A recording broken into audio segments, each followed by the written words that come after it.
আসসালামু আলাইকুম। কুকিং ডায়েরিতে আপনাদের সবাইকে স্বাগতম। আমি আজকে একটি নাস্তা তৈরি করব।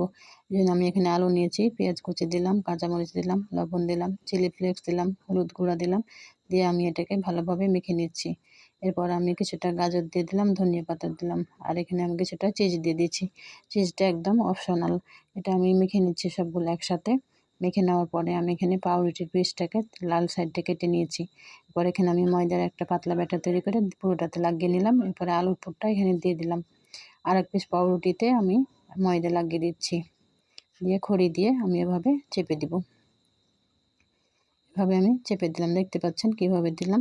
সবগুলো আমি এভাবে রেডি করে নিলাম। এরপরে আমি এখানে কিছুটা ময়দার ব্যাটার তৈরি করে রেখেছি। আমি ব্যাটারে এভাবে চামচ দিয়ে পুরোটাতে মাখিয়ে নিচ্ছি।